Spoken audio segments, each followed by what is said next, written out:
So today I'm here. I'm at Vivian's house, and she is a childhood friend of mine. We were born in the same hospital, I think. Yes. Yes, a few days apart.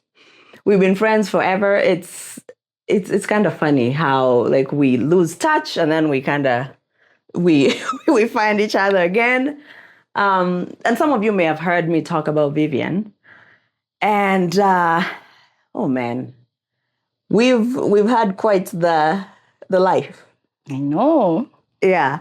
So yeah, I'm at her house today. I'm so excited.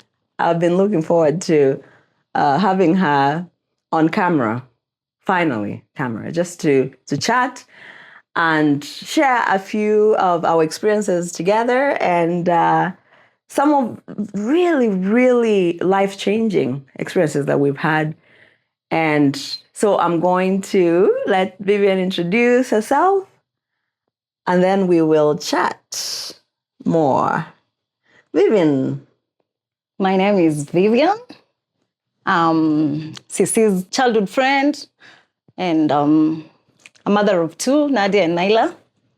Yeah, it's good to have a chit chat with you finally. On camera. Yeah. Yeah. I mean, we laugh. We laugh a lot. So Vivian, tell me, first of all, I remember in 2020, I was, God, who knows what I was doing? I'm sure many people remember 2020, what happened in 2020, there's a pandemic. Yeah. But maybe just before. At the time, we were just kind of hearing all these things on the news, and we are thinking, it's over there, right? So no one is really thinking that the pandemic is going to affect them. But besides that, I get a call from, I think from you. I can't remember who called who. And you told me that you've just had a diagnosis for a brain tumor. And I remember thinking, okay, I was 2 a.m. at my location. Yeah, I remember. So, and I don't know, what did I say? Do you remember what I said? I can't remember what I said. Maybe I might have said something like, oh, you told me about the cost. And I remember in my head, I'm like, holy, like, oh my God. But verbally, I probably said, we'll figure this out. And it's 2 a.m. I don't even know why I was awake, but I remember going to bed thinking, oh my God. Okay. So yeah, the cost would have been maybe what, 1 million, 2 million? I can't remember. Around 2.4 million. Yeah. So tell me, walk me through what was going on before I got the call, the events leading to the call. To the diagnosis or the diagnosis, and because at that point, remember, we don't live in the same country, so we talk. We don't talk as much, but we talk. But this call was, I mean, was very different. Yeah, and this was just before COVID completely shut down the world. Yeah. So what was going on before, leading up to the diagnosis? So before that, I remember I used to just get sick. You go get tested, everything is, they tell you everything is okay, but you just have fevers, you have chills. And then I used to get bad migraines, yani, given drugs, and then I remember those migraines used to come for 4 days in a month. So I just assumed maybe it's the cycle. Did you hormonal? Sorry. Yeah. Did you ever have migraines kind of growing up? Because remember, no. We went to Nyamira Primary together. Yeah. Maybe just headaches, just but not headaches. Yeah, because that the headaches I used to get was so intense, and then it used to pass. And then I know one day, I'm in my car driving. My nini was not working, the radio, so I decided to put my earphones and listen to some music. And then I realized like it's only one ear that is working. So I thought maybe it's the earphones that are faulty. And then my phone, I used to receive with my right. So one day I'm receiving the call, but the other side, the other guy is telling me, no, I can hear you. Me, I cannot hear what the other person is saying. So I thought, maybe again, it's my phone which has a problem. Was this like you can't hear them, kabisa? I just hear some echoes, like you cannot make a word out of it. Yeah. So I took my phone again to be checked. Now I was told, no, your phone is okay. The earpiece is okay. Then the nose piece the noise wherever is okay. I was like, okay. And then I tried now with the left ear, and I could just hear everything. So I just knew my ear had a problem. And is this 2020? That is 2019. 2019. Oh, okay. That was in 2019, beginning of 2019, actually. Beginning? Yeah, beginning of 2019. Wow. Okay. And then I went to see an ENT.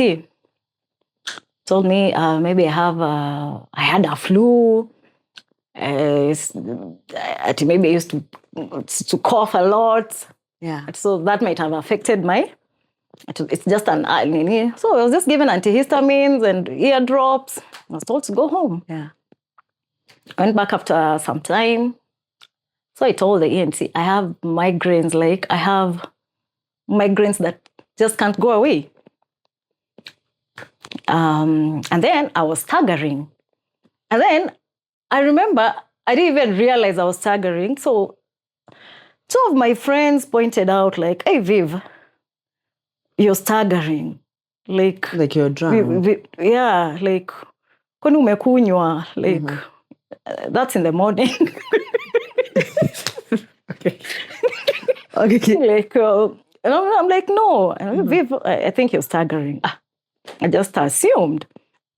Another time, another different person again tells me, you're walking in a staggering manner. Yeah, you're not walking straight. And then I realized I'm losing my balance. I used to fall down like every other time. Staircase. So you're just walking. Yeah. You just fall down. I went and told the ENT all those symptoms. The guy did not even prompt me for a CT scan or something. You know, when you go with those, you know. Yeah. Anyway. So I remember I used to have a friend of mine told me, like, Viv, I think you need to go to Nairobi. You just get checked. I think you're not okay. I think he had seen, like, this girl is not okay. So he kept on pressuring me, Viv, no, I'll pay for everything. Just go to Nairobi, do those tests, get a CT scan, see another specialist for a second opinion, because this is not, you know. Yeah. So one day I decided I was going to work, actually. And at the time, sorry to interrupt, but were you kind of doing your normal activities? You're driving. Yeah. I was just okay. Like, apart from the migraines and the staggering, yeah. I was just okay. Mostly okay. Yeah, Did you? So you were staggering, but when you're driving, you're not feeling any kind of, like that motion of driving. You're not. No. You're not kind of sensing anything. Okay. Yeah. So I said, now that I work in the hospital, why can't I just get a CT scan from here? So that when I go to Nairobi for the other test, I will have already done my CT scan. So I went. I remember I just reported to work. And then I went to the radiology department. Then I asked a colleague of mine, can you please just do for me a CT scan? Like, So he was like, you just have a headache. Didn't come here, I have a headache. And it's been like persistent. Anyway, I don't think you need a CT scan, but either way, let me just Let me just do it. Yeah. So you were just kind of, let me just do this. Yeah, let me just do whatever. it. Yeah. So he did the scan. Then he told me, you come after like 2 hours. So I went back to my duties. After 2 hours, I go back. The guy is shocked. You could just tell like, now, let's wait for the radiographer to come and interpret. Yeah. But you have a very big mass in the brain. Where? I was like, where in the brain? Which side? The right side. Yeah. Yeah. I was like, what? And then I told me, no, you don't panic. You just come tomorrow. So that day you would have gotten the interpretation. Yeah, of what that means. Yeah. I remember just going home and I was like, whoa, brain, I have a mass. So the next morning, I just went and then I found the reports. No, actually, I didn't even go. I sent my cousin. And this is in Nairobi? No, here in Kisii. In Kisii. Okay. So the first test was done at my workplace. Okay. So I sent my cousin, just go and get me the results. She came back. I opened the results. Like, I have a brain tumor. I need to see a neurosurgeon ASAP, like urgently. I remember in Kisii, there's no neurosurgeon. Yeah. So unless you go to Kisumu or Eldoret. Yeah, that's the closest. Yeah, that's the closest. And if you just want to tell us, how far is Kisumu from here? Like, how many? 160 kms. How many miles? Okay, it's like a 2-hour drive. Yeah. Like a 2-hour drive from here. From here. Yeah, that's where the closest neurosurgeon is. But now most people are like, Kisumu, there's only, I think, there are only like 2. So the other closest place is in Eldoret, which is like 4 hours away. Mm-hmm. I was like, let me just. So I remember calling my brother. Mm-hmm. I've been told I have a brain tumor. I need to see a neurosurgeon. I remember he just drove to Kisii the next morning. And when is this in the year? So the symptoms start beginning of kind of early 2019. So this is when? Is it end of 2019 or beginning of 2019? When was the diagnosis? Oh, the diagnosis was The diagnosis was actually in 2019, end of Jan. End of January 2020. Yeah. So actually, 2019. The symptoms were in 2018. The symptoms actually were in 2018, but I never attributed them to like a brain tumor because I remember first I used to just get sick. Apart from the ear, the ear was working perfectly. It was just okay. Yeah. But I used to get chills. You're just sick. You just go to work and you just fall sick all of a sudden. And then you go get tested.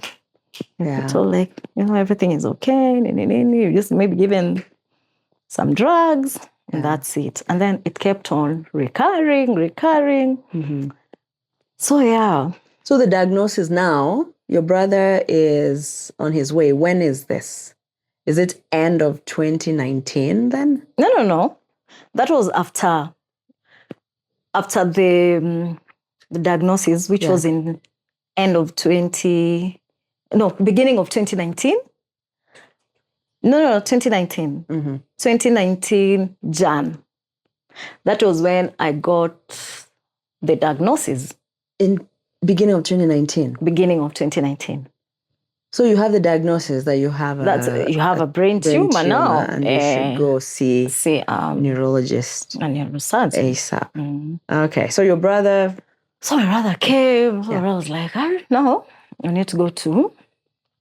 There's a neurosurgeon in Nakuru where he works. Yeah. So he just told me to just get ready and you travel too. So the neurosurgeon had said you will be in on maybe a day after. My brother visited, like 2 days after. So my brother told me, just organize, you just come to Nakuru. Yeah. So we left.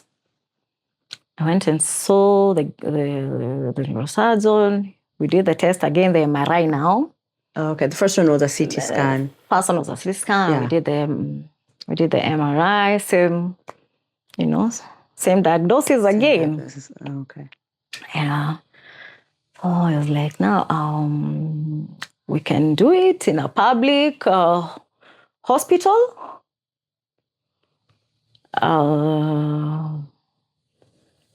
The cost will be like the NHIF, the insurance. Yeah.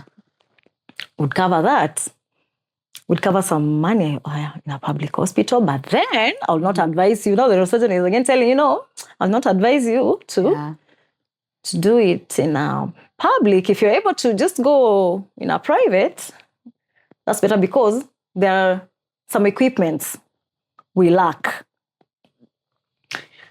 So he actually said, no, I cannot, personally, I cannot be able to do it in where he was working. It's a government facility. Because apparently, no equipment, It's not equipped. It's not equipped. So he wasn't very confident. Yeah, he was not Yeah.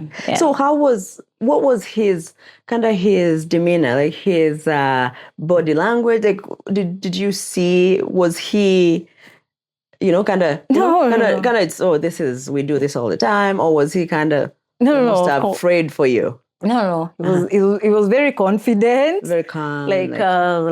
These things, we do them all the time. There's no need to be scared. Yeah, okay. I was like, okay. Yeah. Sawa. Yeah. So we went for a third opinion. Now, my brother was like, no, let's... no, actually, not a third opinion per se. Now we're looking for a neurosurgeon to perform the surgery. Yeah. So the girl was like, I'm not able to do it here. But if you want in a government facility, I can refer you to a doctor.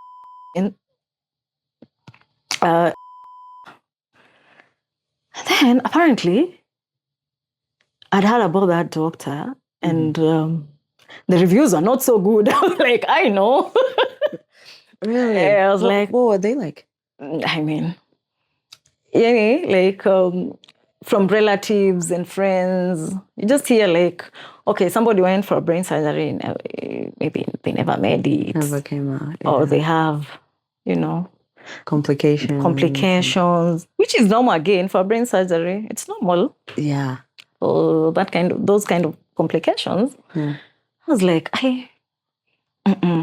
my heart was like, you know what? No. I don't have any money, but I was like, no, let's just look. Let's continue looking for. So we went to around three neurosurgeons. And then I just settled on one. I was like, there's the guy who's going to do it. What was it about this guy? Oh, and he was super confident. He was so reassuring, Yeah. I was like, no, this guy was going to perform my surgery. And then he quotes, that's in Aga Khan. So when is this? Kind of give us the timeline. That was now in sometime in February. Of which year? 2019. Oh, 2020, right. Yeah, Feb. Actually, the diagnosis was in 2020 January. Okay.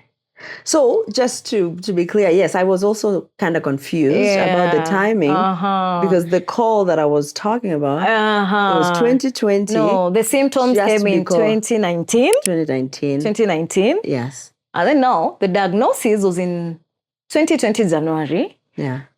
So in Feb is when I was now busy looking for a neurosurgeon. Yeah. So when I settled for one, Mm-hmm. and he quoted like 2.4. 2.4 M. So I asked, like, is my insurance going to cover? To cater for, I mean, no, like, it will only cater for like 200K.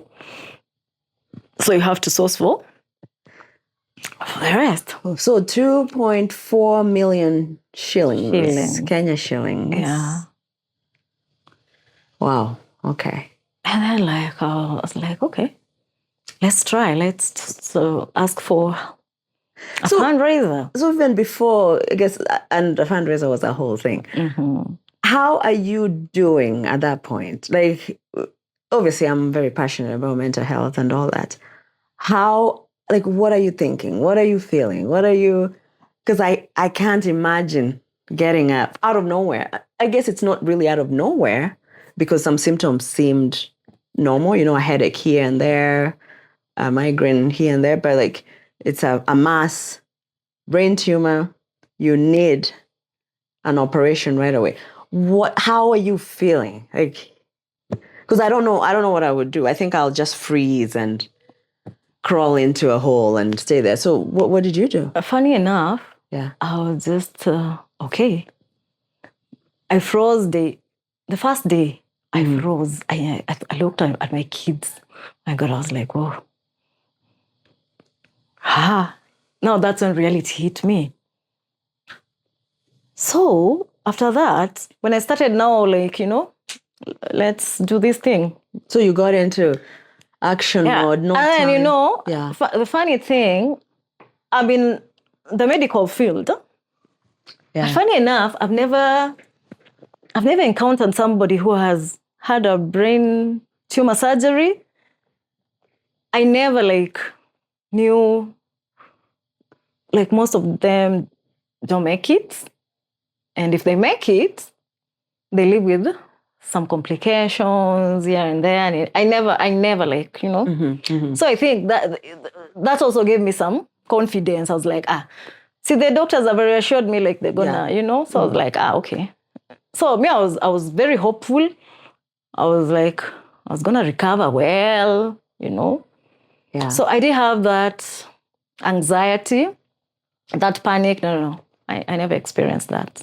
So the neurosurgeon that you picked had so much to do with you're not confident, but like kind of you get feeling calm and being more optimistic because you have no point of reference. I mean, we've grown up together. We've never known anybody. Yeah.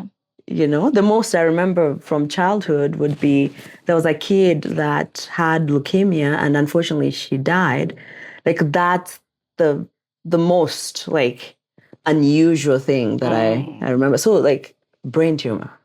Oh gosh. Okay. So 2.4 million shillings. The insurance can only cover 200 for just the bed. Just for the bed. 4 nights. For the 4 nights. Yeah. And that's it. Mm-hmm. So you say we're going to ask for help. Let's ask for help.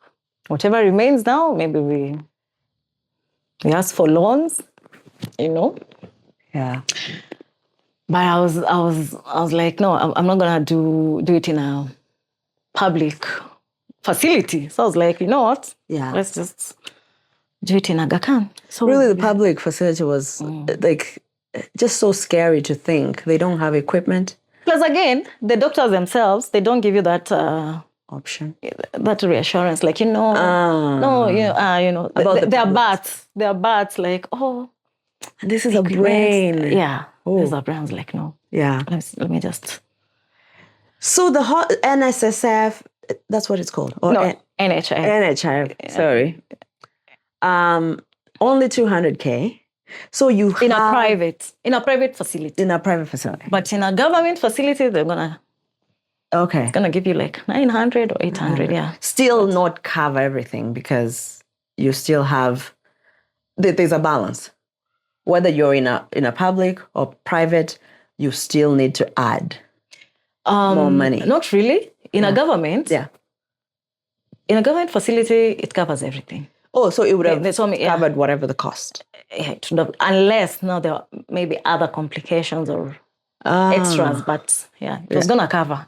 So you wanted something, yes, it's going to cost a fortune, 2.4 I was like, million. my brain, I'm not gonna like gamble with my brain. Oh like, my, no. no. Yeah. I told my brother, let's just form a group. We see what we can raise. So that's how the journey now started. WhatsApp group. We just formed a WhatsApp group. Yeah. And I think God just works in, mysterious ways. Like I cannot explain what that was. Because I remember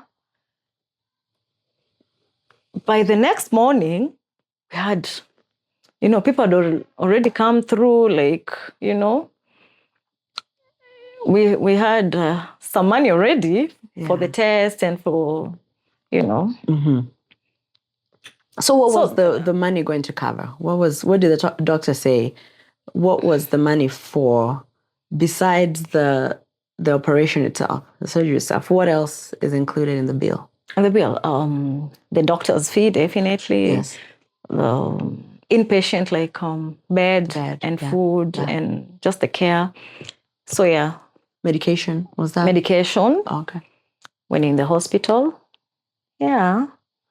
So he gave us a bill of 2.4 million. So I remember, and it will depend. I remember the doc said, it might go higher depending on how many days you spend in ICU. Like in ICU, if you stay for more than, I think that was for 1 day in ICU. Plus the bill included like 1 day in ICU, the 2.4. Yeah. So if you stayed for more days in ICU, the bill was going to be more. Yeah. Oh my God. So this is, you get a diagnosis. Again, it's February of 2020. Yeah, not Feb. Yeah, not 2019. Yeah, it was in 2020. So the dates were a little off in the beginning. Yeah. And now I remember the world, at least where I was, the world shut down in March, around March 11th, March 12th, around there. And you get a diagnosis in February. Beginning of March, COVID happens. The COVID is there, but just before, I think it was easy, maybe. It was. Like easy a week or two before COVID shut down. So you had a very, very small window. Yes. And I mean, you have no choice, right? You need 2.4 million shillings. Yeah. Yeah, because the tumor is not waiting. Mm-hmm. What did the doctor say about the nature of the tumor? Like, what did they... Did he have... he was so confident. What did he say about his experience with, the size and all that? The size, it had grown. Yeah. Because it was like, if I wait more, it is going to like maybe continue enlarging and maybe now affect the rest of the brain, those whatever. So I was like, okay, I need to do this thing ASAP. Yeah. So Mm-hmm. So you call me and you sounded so normal. So normal. And but I didn't even think, I'm like, really, brain tumor? And you sound like you just got a cold. Hey, called you 2 a.m. to say ukona homa. Nikona homa. Like, so I remember I said, I was shocked, and then I just 2 a.m. I went to sleep, and I remember saying, oh my God, 2.4 million. I think you downplayed it. I think you said 2 million. Like, even not like, it's still a lot of money. And I'm thinking, okay, like, I have to do something. Like, it's just one of those things. Yeah. Obviously, we've known each other forever. I don't have the money, but we'll figure it out. And I'm glad, like, all those people came. Your WhatsApp group was just, it blew up.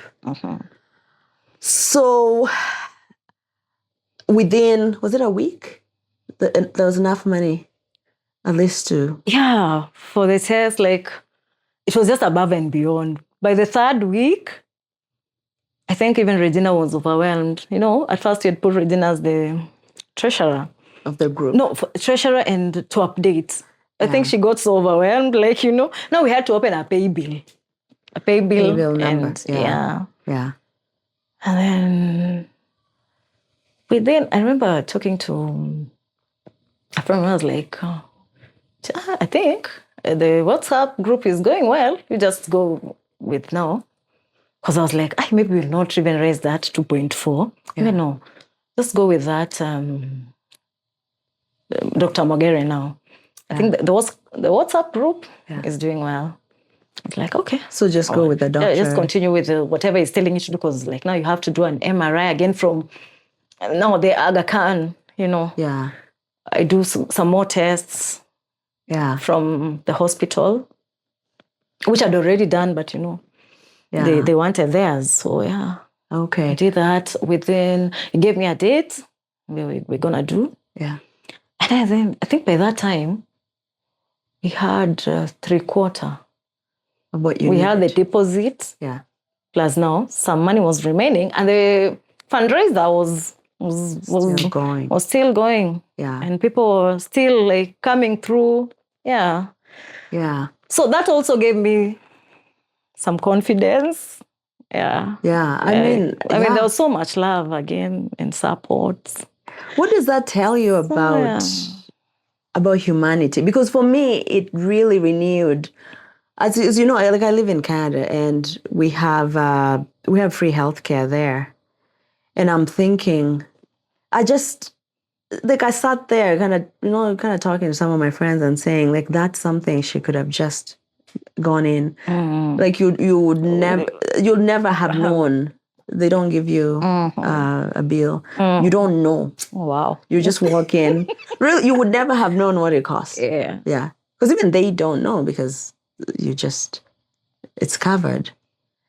So what did that, no, but that you were not, obviously you're not in Canada. So what did that tell you about humanity? Because for me, it really renewed. And like, it's almost like this overwhelming gratitude. Yeah. You know, like it just renews hope in humanity. What did that kind of... I mean, like, it's just good to be a good person. Are you trying to dispute around good person? You are a good people. No. It's nice to begin with you. It's nice to believe in your goodness. I mean, the people are coming through. Like, somebody just comes, like, maybe I'm a skier. I said, hey, Vivian is sick. Hey, Viv, one time, Viv alinisaidianga. So, like, I have to come through for her. And you don't even remember how you... you just did you whatever see, even these people ride bicycles. Yeah. Like, just some random, like, people. Yeah. Like, no, this mama is just, you know, just a good soul. She once helped me somewhere. And it's just a small, maybe just getting a drug or something. Just small details. Yeah.